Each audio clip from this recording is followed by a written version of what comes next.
assustem, como vocês não podem ver ali, porque tem um erro de Unicode relacionado a encoding, né, na verdade. Eu vou falar aqui para vocês um pouquinho sobre justamente como tratar esse tipo de erro.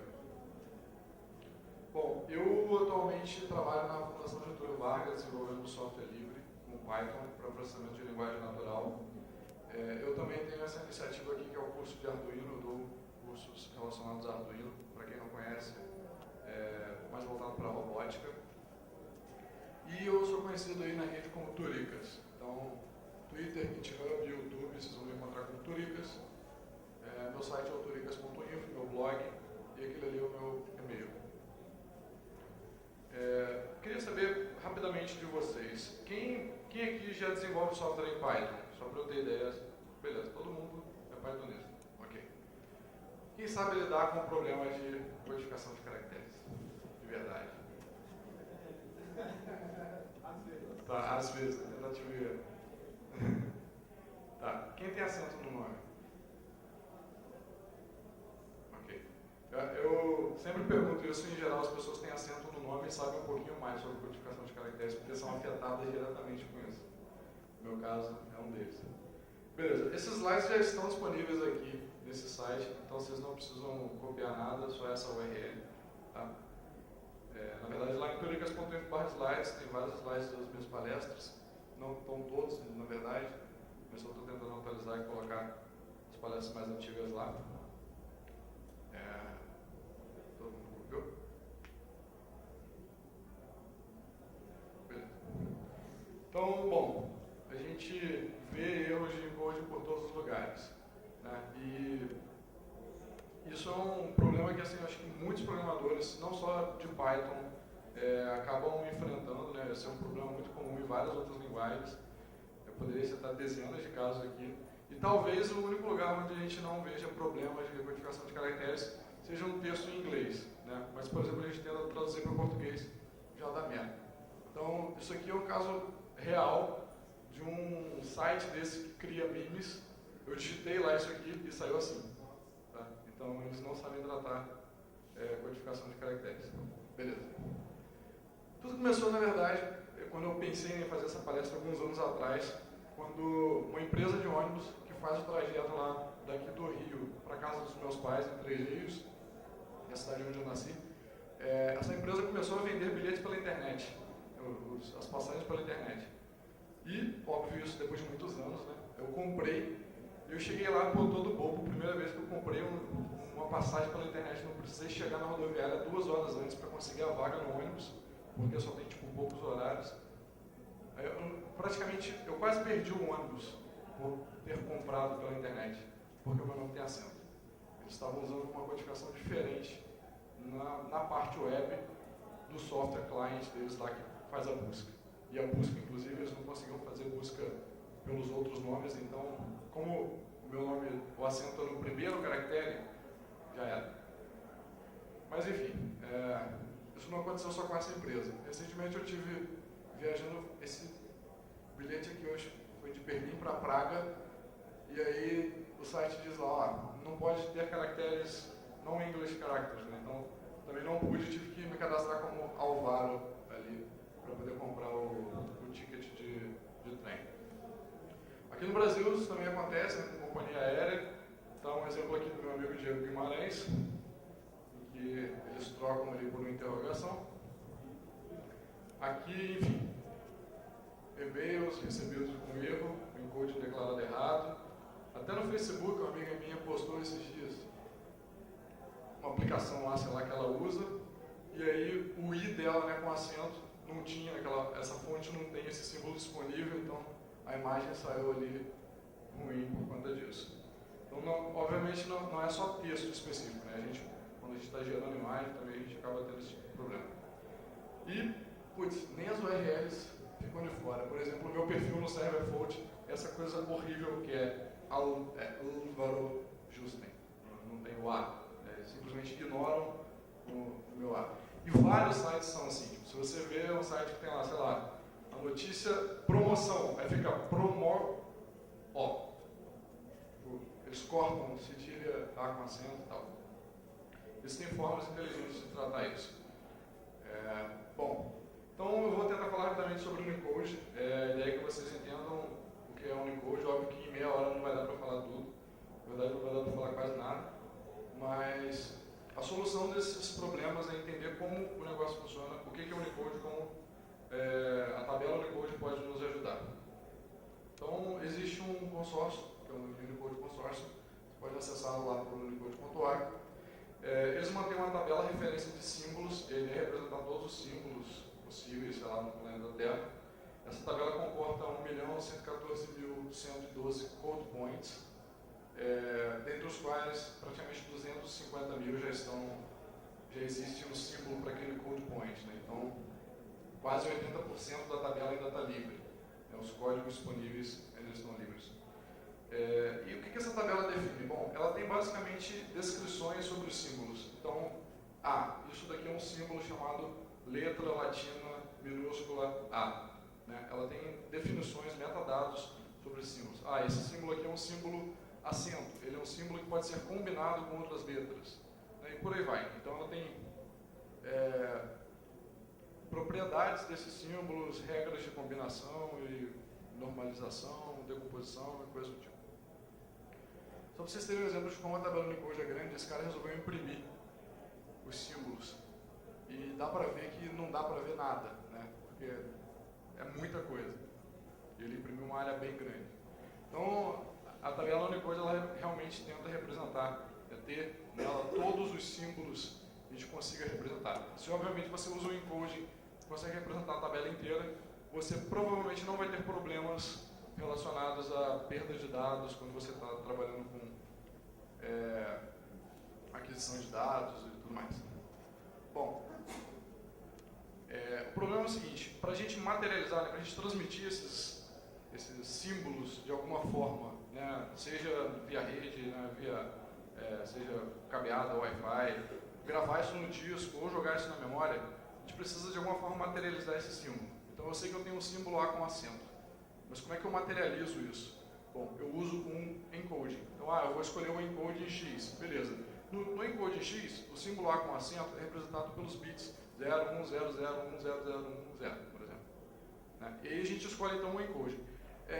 A ideia aqui é igualzinha de codec de vídeo, por exemplo. Tá? Você tem lá o material bruto, você escolhe um codec para você encodar aquele vídeo ou aquele áudio, né? E obviamente do outro lado, quando você quer ouvir aquilo, você tem que fazer a decodificação. Né? Óbvio que se você faz usando um codec, a codificação, você tem que fazer a decodificação usando o mesmo codec, senão você não vai chegar no resultado que você queria. E vocês podem pensar como serialização e deserialização também. Né? Eu tenho lá, por exemplo, um objeto, serializo ele para JSON, para, por exemplo, poder transmitir na rede, e depois do outro lado eu deserializo para transformar ele num objeto em memória. Então, seria mais ou menos isso. Então, quando eu estou falando aqui em Unicode, pense em algo imaterial, digamos assim. Tá? E quando eu estou falando de dado que já está encodado, eu estou falando de bit diretamente, um conjunto de bits, que são uma coisa material, entre aspas. Então, enfim, pensar em serializar e deserializar. Eu recomendo, muitas pessoas recomendam o TF8, que significa Unicode Transformation Format, começando aí por 8 bits, de tamanho variável. Por que eu recomendo o TF8? Por que todo mundo recomenda o TF8, na verdade? Porque ele consegue representar toda a tabela Unicode. A gente vai entrar em mais detalhes aqui sobre isso. As distribuições aqui no Linux, em geral, usam o TF8. Tá? Tirando talvez o Slackware, não use por questões de otimização, que eu não acho... Enfim, eu não vou entrar em muitos detalhes sobre isso aqui. O Windows, obviamente, usa o TF8. O macOS usa um TF8 diferente, o macOS X, que eu vou mais pra frente falar, que pode dar umas merdas bem estranhas também. Bom, por que existem encodes diferentes? Né? Por que não é tudo o TF8? Bom, na verdade, por fatores históricos também. Né? Quando a computação começou, o pessoal não precisava representar um A com acento. Né? A gente tem lá, por exemplo, a tabela ASCII, em que você consegue representar somente 128 caracteres. E desses 128 não existe um A com acento. Por quê? Porque os caras, sei lá, não precisavam do A com acento, eles falavam inglês, não precisavam disso. E depois foram estendendo, né, cada um foi fazendo um encoding estendido de ASCII. Então, por exemplo, a gente tem encodings que tem lá a tabela ASCII, mais alguns símbolos gregos. Né? Já a gente tem lá a tabela ASCII, mais alguns outros símbolos latinos. Então foram sendo criados vários encodings diferentes e a gente tem que saber como lidar com esses caras. Bom, como é que a gente resolve esse problema então? Eu tenho várias formas de representar os meus dados, né? Como é que eu consigo entender, por exemplo, que os bits que vieram representam a letra beta, porque o encoding que o cara usou é um encoding grego, e não, por exemplo, o A com acento, porque o encoding que o cara usou é um encoding latino, tá? Então, como resolver isso? Bom, primeira coisa que você tem que saber é o encoding da informação que você recebeu. Tá? Não dá para você tentar trabalhar sem saber isso. Por quê? Bom, porque eu recebi um monte de bits. Se eu não conseguir decodificar aquilo para algo que eu consiga trabalhar em cima, não adianta nada, né? Então, eu tenho que saber qual é o encoding dos dados que eu estou recebendo. Veio um TF8? Beleza, então eu vou decodificar aqui no TF8 para saber que esses bits aqui significam lá o meu A com acento. Esses outros bits aqui significam o L. Esses outros aqui, o V, e por aí vai. Tá? Isso é muito importante porque esses conjuntos de bits, eles realmente são totalmente diferentes dependendo do encoding. Então, em um encoding que aqueles bits representam, como eu falei, o A com acento, no outro ele pode representar uma letra totalmente diferente, um símbolo totalmente diferente, que não tem nada a ver com aquilo. E você não vai ter um erro de decodificação, porque ele vai conseguir decodificar aquilo direitinho, mas você vai estar com um dado incorreto, totalmente incorreto. E isso vai passar desapercebido por você. Bom, então, para que você também trate, né, as aplicações que vão tratar os seus dados bem, você tem que explicitar o encoding que você está gravando os dados. Né? Então, se eu estou gravando lá num banco de dados, eu falo para ele, olha, eu estou usando o TF8. E, obviamente, você tem que usar o TF8. Né? Não adianta só falar para ele e usar uma coisa diferente. Ele vai tentar entender como o TF8 e não vai conseguir. Eu coloquei aqui, digamos, 3 regrinhas de ouro, que se você sempre seguir essas regrinhas, você não vai ter problemas com o encoding. Primeira coisa que você tem que fazer é decodar os seus dados o mais rápido possível. Então, chegou lá um request HTTP, a primeira coisa que você faz é identificar qual é o encoding daquilo de alguma forma e decodificar aquilo para quê? Para você trabalhar sempre usando o Unicode, tá? Usando essa forma imaterial. Então, chegaram vários bits para mim. Eu decodifico aqueles bits, sabendo que, por exemplo, o que chegou está em ISO 885915, né? E agora eu sei, não, eu tenho aqui os símbolos A, C cedilha, etc e tal. Aí eu trabalho com esses símbolos, com essa coisa imaterial, tá? E não com um conjunto de bits. E, ao final, só lá na borda, na outra borda, eu faço o encoding, tá? Então, primeiro eu faço o decode o mais rápido possível, trabalho todo ao longo do meu software com o Unicode, e depois, lá no finalzinho, na outra borda, eu faço o encode. Bom, no Python 2, como é que funciona? A gente tem esses dois métodos, encode e decode. Basicamente, um objeto Unicode, quando a gente faz o encode, ele vira um objeto str, tá? E o contrário é verdadeiro, né? Então, um objeto str, quando eu faço o decode, ele vira um objeto Unicode. Deu para entender aqui? Se eu tenho um objeto Unicode e quero materializá-lo em um conjunto de bits, eu uso encode. Tá? Vou encodá-lo usando o TF8. Se eu tenho já ao contrário, eu uso o decode para poder ter aquele objeto lá que tem a representação dos símbolos. Beleza, então vamos tentar entender aqui. A gente tem aquelas duas linhas ali em cima. Para poupar tempo, eu não vou rodar todos os códigos, tá? Então confiem em mim e depois executem para ver se eu falei a verdade. Aquelas duas variáveis ali em cima, elas têm uma diferença grande. A primeira está escrita codificada. Ah, mas está com qual encoding? Não sei, depende do editor de texto que você usou para poder escrever esse script. Tá? No meu caso, ele foi o TF8. Então, aquela variável, aquele objeto nome é uma string, objeto str, que possui lá um conjunto de bits que, por acaso, em UTF-8, representam a palavra Álvaro. Tá? Já nome 2 é um objeto Unicode que tem os símbolos que representam a palavra Álvaro. Qual que é a diferença? Bom, a função len, por exemplo, quando ela trabalha em cima de strings, ela retorna o número de bytes. Então, len nome retorna 7. Por quê? Porque em UTF-8, o A com acento é representado por 2 caracteres. Entenderam? Ah, mas e o L? Não, o L é representado por um só. Tá? Então, o UTF-8 tem essa variação do tamanho da representação de cada símbolo. O que não acontece com todos os encodes. Tem encodes em que isso é fixo. Na tabela ASCII, por exemplo, são sempre aqueles bits fixos lá. se a gente está falando de ISO 885915, são sempre aqueles 8 bits fixos que vão representar os símbolos. Você não tem como representar um símbolo com mais de 8 bits, nem menos. No caso do TF8 tem.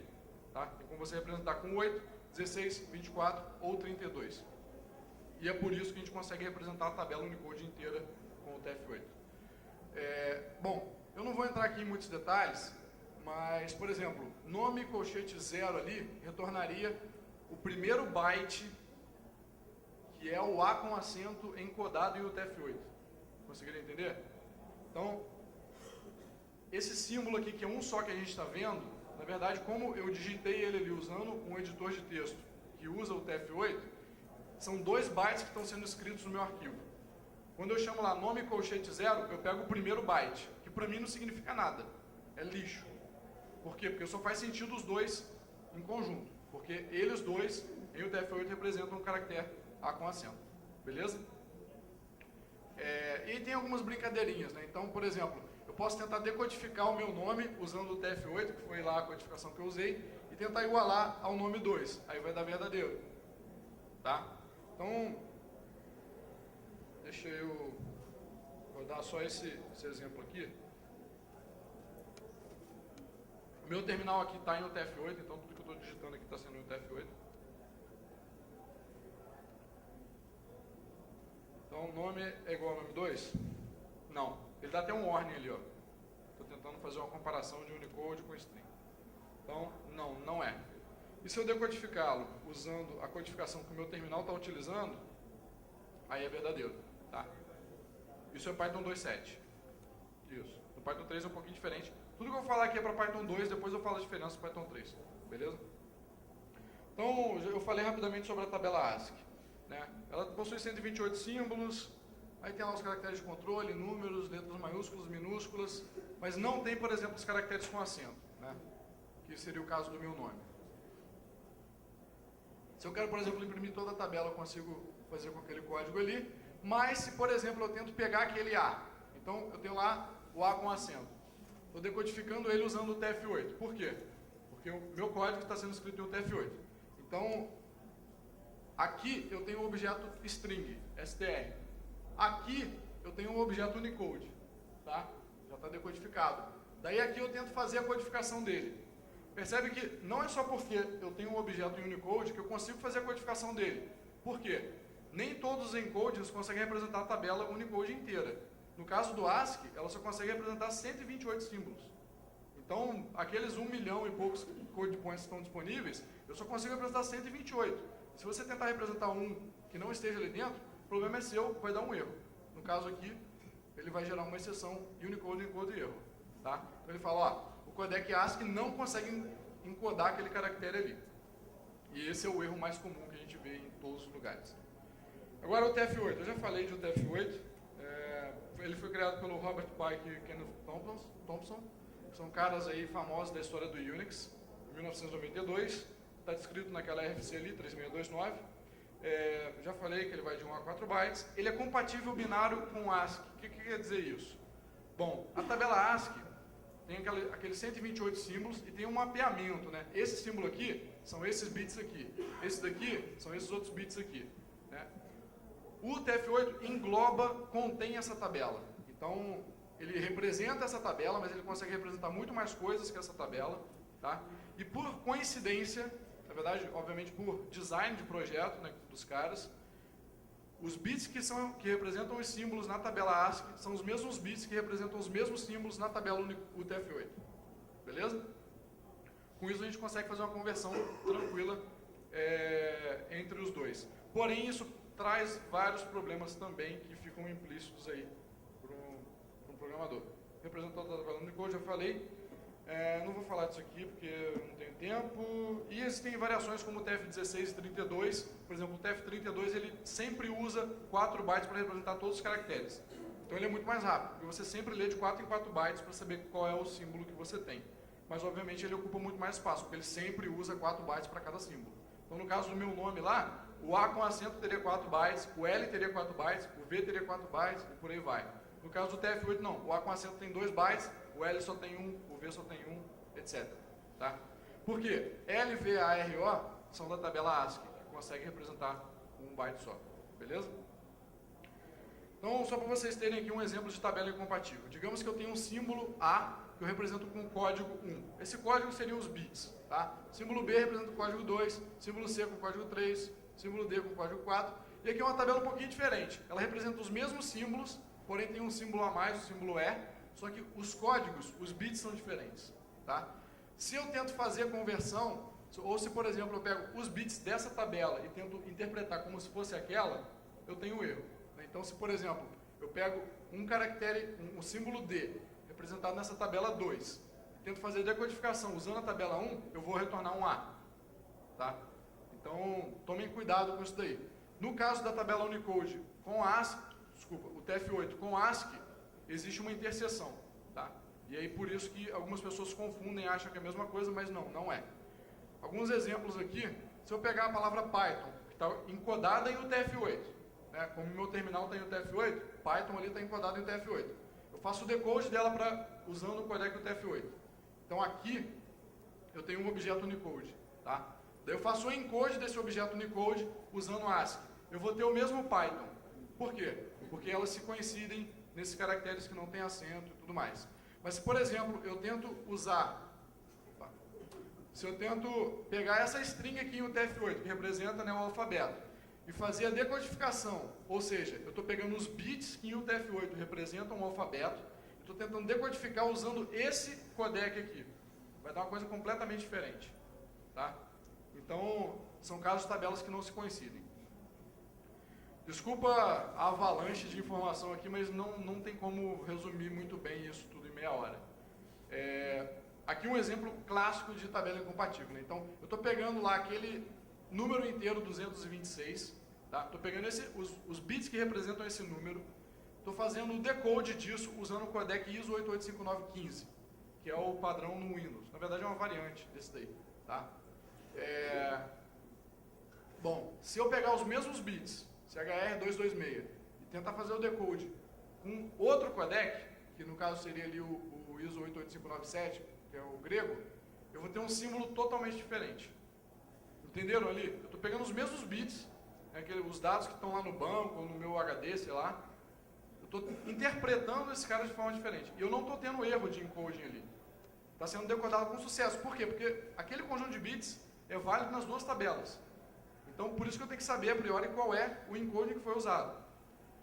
Já, por exemplo, se eu tento usar o mesmo conjunto de bits e decodar usando o codec UTF-8, eu tomo na cara uma exceção ali.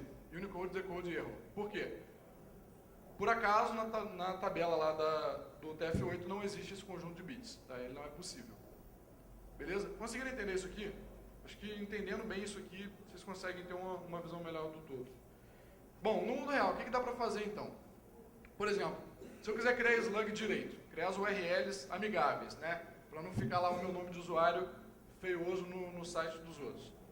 Como é que eu posso fazer? Eu posso usar essa biblioteca ali, esse módulo Unicode Data, que já vem por padrão na biblioteca do Python.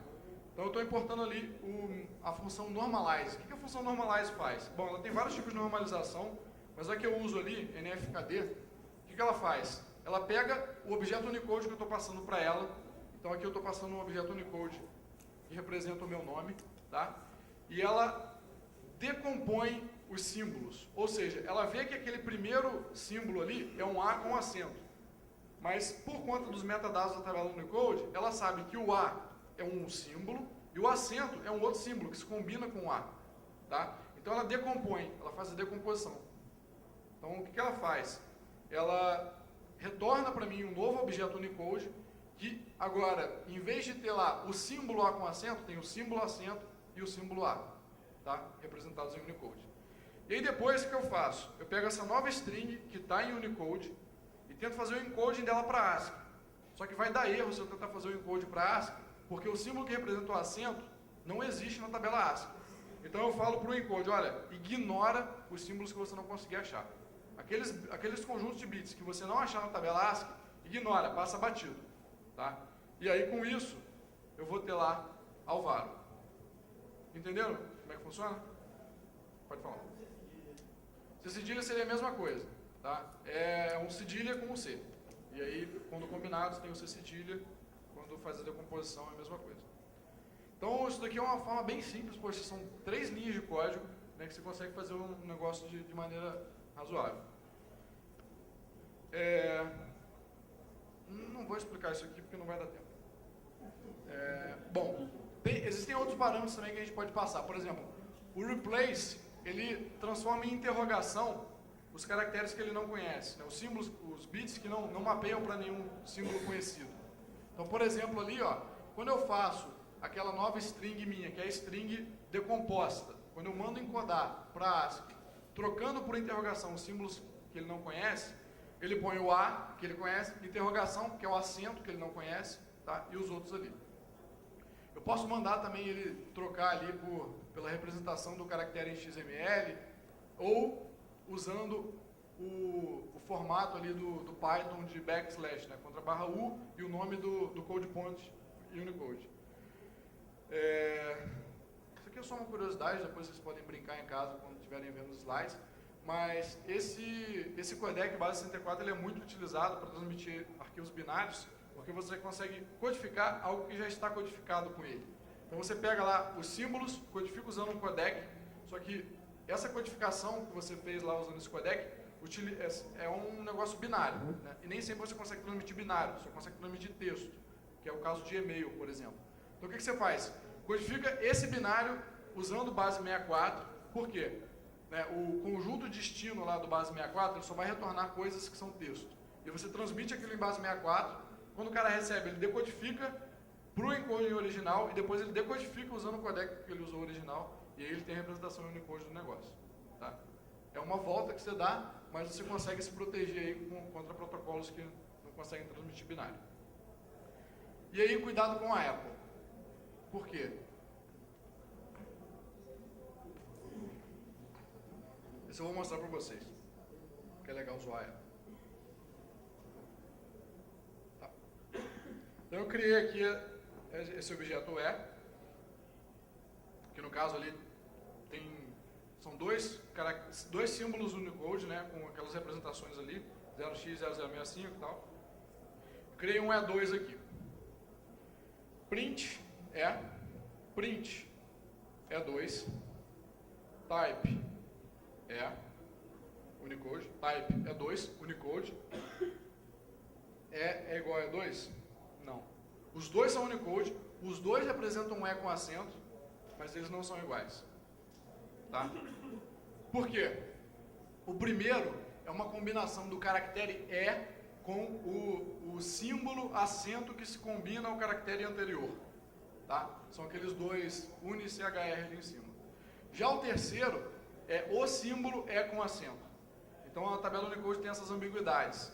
Você pode representar um E com acento, pegando direto o símbolo E com acento, ou pegando o E e o símbolo acento e combinando os dois. Tá? Na verdade, dá para você combinar vários. Eu fiz uns testes aqui no Ubuntu e eu consegui combinar até, se não me engano, foram 10 símbolos. Então, por exemplo, eu peguei o A e eu consegui colocar 10 outros símbolos combinando em cima dele. Um acento agudo, um circunflexo, uma bolinha, uma coisa que só tem lá em tcheco e por aí vai. Você consegue fazer esse tipo de coisa, você consegue combinar muito mais, né? Pra gente aqui é bem anormal, mas existe em outras línguas, né? Tipo um C com cedilha e uma bolinha em cima. Ou um C com acento circunflexo invertido e mais um risquinho, né? E por aí vai. Então, cuidado com a Apple, por quê? Porque a Apple utiliza ela utiliza o TF8, o que é legal, mas ela guarda de forma decomposta. Então, quando você vai pegar, por exemplo, eu tive até um problema há um tempo atrás usando o Git. Por um motivo bem específico, eu tinha um arquivo que precisava ter acento lá e tal no nome dele. E aí, o Git no Mac OS X tinha um problema com relação a esse UTF-8, que é diferente e tal. Ele acabava duplicando os arquivos, fazendo um monte de besteira lá por conta disso. Mas tudo porque, independente da forma como você mande para o file system lá do Mac OS X, ele sempre te retorna de forma decomposta. Então tome cuidado com isso aí. Bom, e Python 3, como é que funciona? Bom, é um pouquinho complicado falar. Por quê? No Python 2, tamanho ali de Álvaro que está codificado em UTF-8 retorna 7. Tamanho de Álvaro codificado, tamanho de Álvaro Unicode retorna 6. aqui, só um parênteses. Se eu imprimir aqui, tamanho de Álvaro, que está codificado em UTF-8, porque o meu terminal tem UTF-8, ele retorna 7. Se eu decodificar isso usando o UTF-8, eu tenho um objeto Unicode, né? E ele vai retornar 6 porque tem 6 símbolos. Se eu encodar esse objeto Unicode, por exemplo, usando ISO 885915, ele me retorna 6. Tá? Então, aqui vocês conseguem perceber a diferença de dois codecs que tem a representação de bytes variável e o outro não tem. No caso do ISO, ele consegue representar um A com acento com um byte só. Tá? Por quê? Porque ele é uma extensão da tabela ASCII. Né? A tabela ASCII tem 128 caracteres. E ele usa os outros 128, né, dos 256 lá do byte, para poder representar o A com acento, C com cedilha e por aí vai. Tá?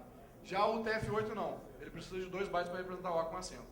Então, dependendo do encode que você está trabalhando, pode ficar explícito que tem um problema. Por exemplo, no caso do TF-8, Álvaro definitivamente não tem 7 caracteres, 7 símbolos, né, tem 6. Mas se você está trabalhando com esse cara aqui, pode passar desapercebido aquele erro ali. Vai dar 6, você vai achar que está certo, mas ele retorna 6 não porque tem 6 símbolos, mas porque tem 6 bytes que representam aqueles 6 símbolos. Tá? Então, beleza. No Python 3, len Álvaro já retorna 6. Então ele já entende as strings como Unicode direto. Você não precisa colocar aquele Uzinho na frente. Tá? Por quê? Bom, por que isso é um problema? O que antes era Unicode no Python 2 virou STR no Python 3. Tá? E o que antes era STR no Python 2 virou bytes no Python 3. Percebam que aqui tem uma coisa muito chatinha. Por quê? O que era STR antes, né, o que era um conjunto de bytes, com a mesma nomenclatura agora no Python 3, é um objeto Unicode. Entenderam o problema? Tudo bem, aqui agora é bytes, é um outro nome e tal, mas STR pode complicar a vida da gente. Tem uma coisinha legal também que os identificadores podem ser representados em Unicode. Então eu posso criar uma variável chamada Álvaro com acento. Tá? Que antes no Python 2 eu não consegui. Eu não vou entrar em detalhes aqui, porque o meu tempo já acabou, eu acho. Algumas dicas só para finalizar. Use aquelas regrinhas de ouro que eu falei. Faça teste de codificação. Não fique testando só com ASCII. Isso é importante para detectar problemas no seu software. Verifique se você se a fonte que você está usando tem lá aquele caractere que você quer representar. Tá? Verifique se você pode representar o símbolo que você quer representar na tabela de codificação que você quer representar, porque nem sempre você pode fazer isso. Tá? No GNU Linux tem uma coisinha legal que se você apertar Ctrl Shift U e o Code Point e Unicode, ele põe o símbolo Unicode. Então aqui Ctrl Shift U, eu não lembro sei lá, vamos colocar 0A36. É esse símbolo aí que eu não sei o que é. Tá? Então eu consigo digitar qualquer caractere da tabela Unicode. Mais dicas. Verifique, tá, isso aqui eu já falei. Essa biblioteca Chardette, ela tenta decodificar, tenta identificar o encode que você recebeu. Já falei isso aqui, tá, isso aqui eu não vou falar porque meu tempo já acabou. E, bom, uma coisa importante que é o seguinte, os frameworks e bibliotecas que você usa já deveriam te passar os dados em Unicode, essa é uma boa prática. Se eles não passam, pense 2 vezes antes de utilizá-los, tá? Ou tome cuidado, verifique. Tá, aqui, isso aqui eu vou pular, depois vocês leiam lá nos slides. Aqui estão algumas referências, caso vocês não tenham entendido nada e queiram saber mais sobre o assunto. Tem outros lugares que vocês podem procurar. Bom, mais pra frente eu vou dar um curso exatamente sobre isso no PingMind, que é a plataforma, para quem conhece é o PyCurso, né, tá evoluindo para o PingMind. O endereço é esse aqui, ainda não tem os dados lá, mas vocês já podem, se caso se interessem, entrar lá. Não vai dar tempo para dúvidas, mas eu estarei aqui até acabar a conferência, até cada móvel ser desmontado, porque eu estou organizando. E é isso, obrigado, espero que vocês tenham entendido um pouquinho mais sobre o Unicode e que quando eu vá utilizar um sistema que vocês vão desenvolver, eu não tenho problemas mais em escrever meu nome correto. Obrigado.